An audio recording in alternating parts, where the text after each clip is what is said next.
আসসালামু আলাইকুম এভরিওয়ান, আমি হাসান বিন।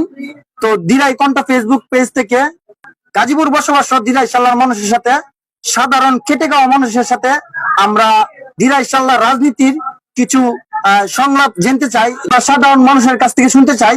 দিরাই সাল্লাহ এমপি হিসাবে কাকে দেখতে চায় আর কিরকম নেতা দেখতে চায়। দিরাই সাল্লাহ আপনি এমপি হিসাবে কাকে দেখতে চান? আসসালামু আলাইকুম। আমরা কথা বললো, আমরা তো বিএনপি দেখছি, আওয়ামী লীগ দেখছি, এখন বর্তমানে জামাতকে দেখতে চাই।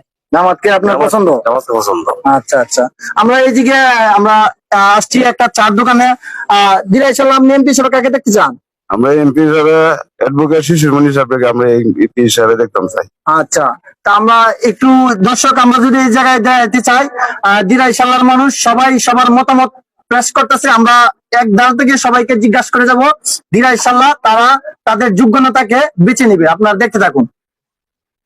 আমরা তো সব দলে দেখছি, জাতীয় পার্টি, বিএনপি, আওয়ামী লীগ সব দেখছি। এখন আমরা ইসলামী দলগুলি দেখতে চাই।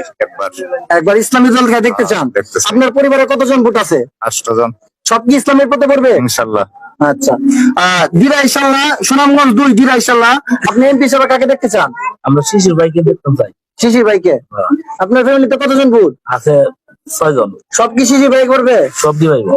তো প্রিয় দর্শক, আপনারা দেখতেছেন যে যেখান থেকে দেখছেন, দেশ বা প্রবাস থেকে, সবাই দিরাই সাল্লার মানুষের মতামত আজকে এই ভিডিওতে দেখতে পারবেন। সবাই যুক্ত থাকবেন দিরাই কণ্ঠ ফেসবুক পেজে। আমরা দিরাই সাল্লাহ আপনি এমপি হিসেবে কাকে দেখতে চান? শিশির মণিকে। শিশির মনিরকে। দিরাই সাল্লাহ আপনি এমপি হিসেবে কাকে দেখতে চান? শিশির মণির।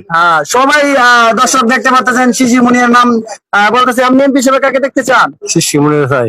আচ্ছা, শিশির মনির দেখতে চান। আমরা যদি একটু দেখানোর চেষ্টা করি, এই জায়গায় বহুত লোক আছে।